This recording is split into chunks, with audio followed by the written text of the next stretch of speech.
There is a moment that wildlife researchers never forget. The moment they first watch an elephant grieve. Not react, not move on, not forget. Grieve, standing over the body of a lost companion, touching it gently with their trunk, returning to the same spot days later, and days after that. In that moment, something shifts inside every researcher who witnesses it. Because what they are watching does not look like animal behavior. It looks like something else entirely. It looks human. Today we explore the animal that has forced scientists, philosophers, and ordinary people around the world to ask a question they never expected to ask about a creature with a 4-foot-long nose and ears the size of bedsheets. What does it mean to feel? And are we really the only ones who do? Part 1. The architecture of an elephant mind. Before we talk about what elephants feel, we need to understand what they are working with. The elephant brain is the largest of any land animal on Earth. It weighs approximately 11 pounds, nearly 4 times the weight of a human brain. But size alone means nothing. What matters is structure. The elephant brain has a highly developed cerebral cortex, the region associated with complex thought, decision-making, and self-awareness. It has a large and well-developed hippocampus, the region responsible for memory and emotional processing. And it has a temporal lobe remarkably similar in structure to the human temporal lobe, the region we use for social bonding, communication, and recognizing others. In other words, the elephant brain is not just big. It is built for feeling, remembering, and connecting. Elephants also have spindle neurons, a type of brain cell previously thought to exist only in humans, great apes, and a handful of other highly intelligent species. These neurons are associated with empathy, social awareness, and the ability to feel what others feel. The elephant has them, and it uses them. Part 2. Memory, the library that never closes. You have heard the phrase, "An elephant never forgets." Most people assume it is an exaggeration, a figure of speech, a charming myth. It is not. Elephants possess one of the most extraordinary memories in the animal kingdom. And that memory shapes every aspect of their lives. Elephant herds are led by the oldest female, called the matriarch. She is not chosen for her strength or her aggression. She is chosen for her knowledge, her memory, her experience. A matriarch who has lived for 50 or 60 years carries inside her mind a map of her entire landscape. She knows where every water source is, including sources that only appear once every few years during unusual rainfall. She knows which routes are safe and which are dangerous. She knows which areas have been affected by drought, which have recovered, and which should be avoided. When researchers played recordings of lion roars to elephant herds, something remarkable happened. The matriarchs responded differently depending on which lion was roaring. They recognized individual lions. They assessed the threat level based on past experience with that specific animal. And they positioned their herd accordingly. But the memory goes even further than survival. Elephants remember individual humans, both those who have helped them and those who have harmed them, for decades. There is a documented case of an elephant at a rescue sanctuary in Africa who recognized a veterinarian she had not seen in over 20 years. The moment she saw him, she approached him with clear signs of recognition and trust. She remembered him from 2 decades earlier, across a lifetime of other experiences. And on the other side of that coin, elephants who have been mistreated by specific humans remember those humans too. They carry that memory, and they carry what it meant. Part 3. Grief, the emotion that changed everything. In 1997, researcher Cynthia Moss was working in Amboseli National Park in Kenya when she observed something that would become one of the most cited examples of animal emotion in scientific history. An elephant named Echo lost her calf. What followed was not what most people expect from a wild animal. Echo and the other females in her herd gathered around the body. They touched it with their trunks, slowly, gently, repeatedly. They rumbled in low frequencies, sounds researchers have come to associate with distress. They tried to lift the calf, to rouse it. They stayed for hours. When they finally moved on, Echo returned the next day, and the day after that. This was not an isolated incident. It has been observed hundreds of times across Africa and Asia. Elephants grieve, consistently, unmistakably, in ways that parallel human mourning so closely that the comparison is unavoidable. They do not just grieve for members of their immediate family. Elephants have been observed grieving for animals from other herds. For animals they were not related to. For animals they had simply known. And perhaps most remarkably of all, they grieve for elephants whose bodies they discover but never knew in life. Researchers have documented elephants investigating the bones of deceased elephants with particular focus and attention, paying special attention to the skull and tusks. They touch these remains. They carry the bones. They return to them repeatedly. They do not do this with the remains of other animals. Only elephants. Scientists have proposed that this behavior suggests elephants have some concept of elephant death as distinct from the death of other creatures. Some form of recognition that these remains once belonged to a being like themselves. The philosophical implications of that are staggering. Part 4. Family, the bond that defines everything. To understand the elephant, you must understand the herd. A typical elephant herd consists of related females and the young. Mothers, daughters, sisters, aunts, cousins, and grandmothers, all living, moving, feeding, and protecting together under the leadership of the matriarch. Adult males leave the herd when they reach adolescence. They live alone or in loose groups with other males, rejoining herds only to mate. Within the female herd, the bonds are extraordinary. When a calf is born, the entire herd celebrates. The females gather around the newborn, touching it with their trunks, rumbling with what researchers describe as clear excitement and joy. Every female in the herd takes responsibility for the safety of every calf. They are not just mothers. They are a village. When danger threatens, the adults form a circle around the calves, facing outward, ready to charge.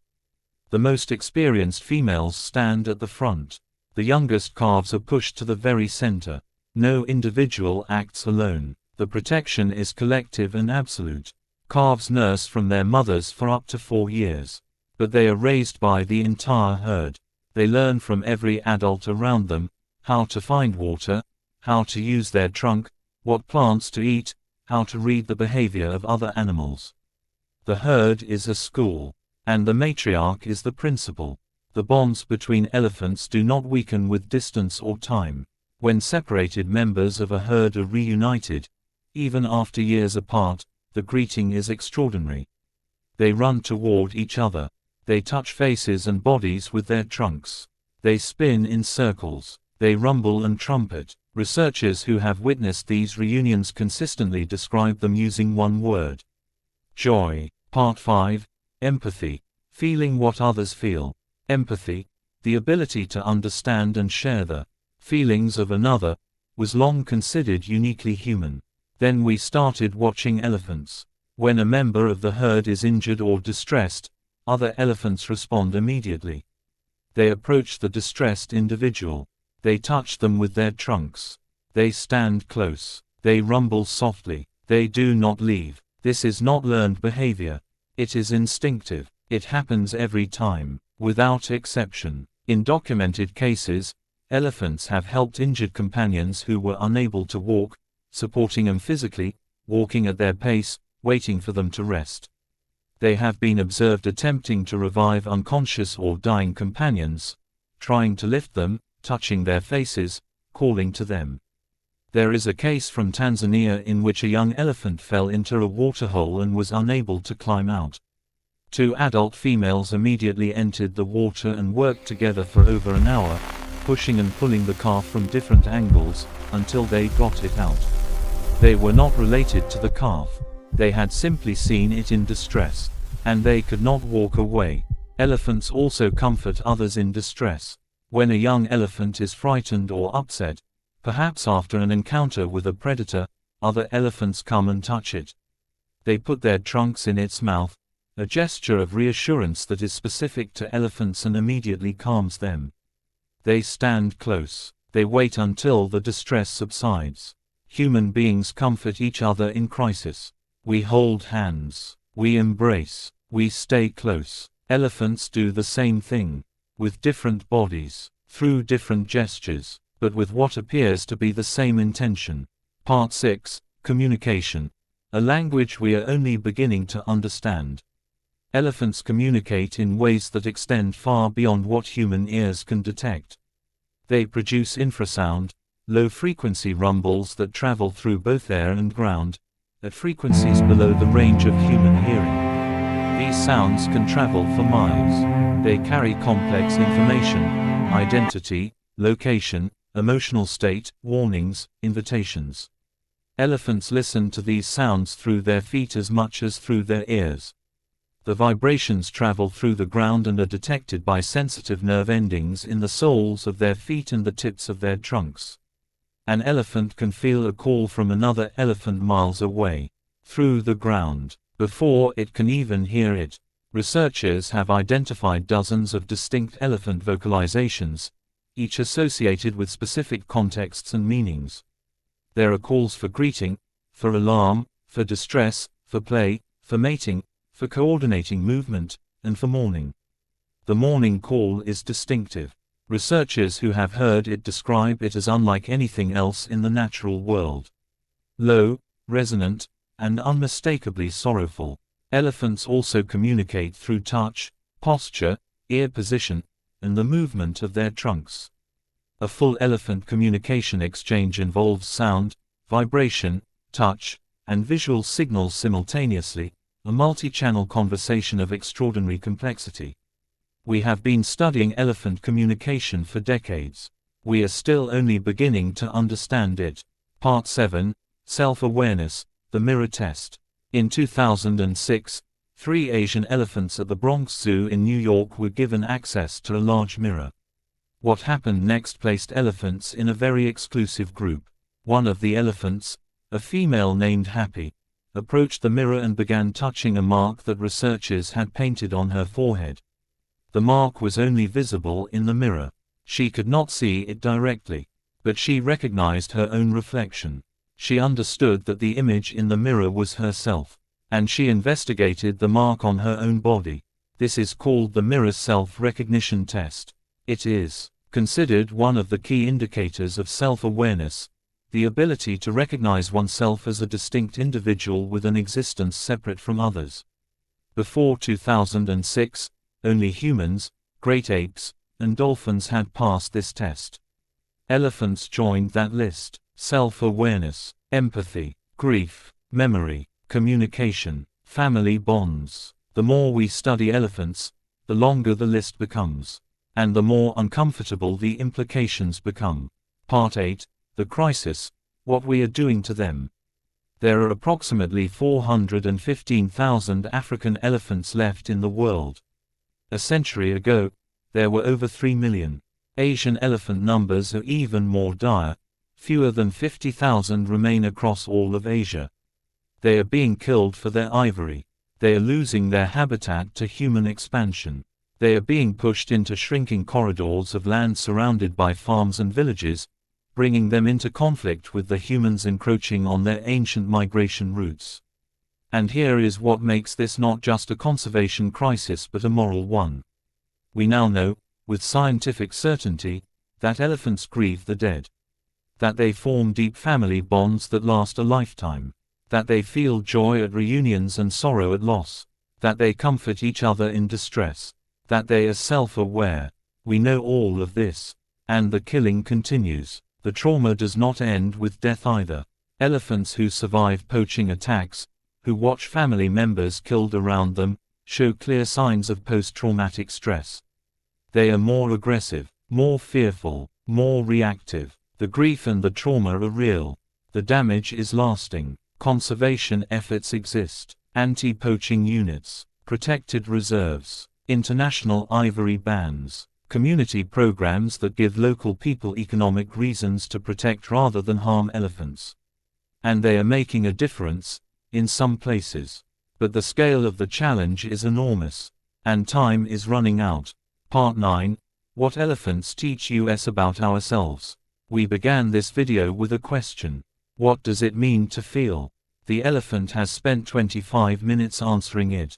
It means grieving those you have lost, and returning to their memory long after they are gone. It means feeling joy so completely that you run and spin and trumpet when someone you love comes back. It means standing between danger and the vulnerable, not because you are told to, but because you cannot do otherwise. It means remembering kindness across decades and carrying gratitude forward through time. It means hearing the distress of a stranger and being unable to walk away. These are not behaviors we invented. We did not teach elephants to feel. They were feeling long before we were watching. Perhaps the more honest question is not whether elephants have emotions like humans. Perhaps the more honest question is whether humans have emotions like elephants. Whether our capacity for grief, for love, for loyalty, for empathy, is not uniquely ours at all. But something older, something deeper, something that belongs to life itself. Closing. The next time you see an elephant, whether in a documentary, a sanctuary, or across a vast African plain, look at its eyes. They are old eyes, patient eyes, eyes that have seen things we will never see and remembered things we will never know. Behind them is a mind that grieves and loves and remembers and feels. A mind that knows its own reflection. A mind that has walked this earth for millions of years, in families, in loyalty, in intelligence. We are not so different, and perhaps that is the most important thing the elephant has ever taught us.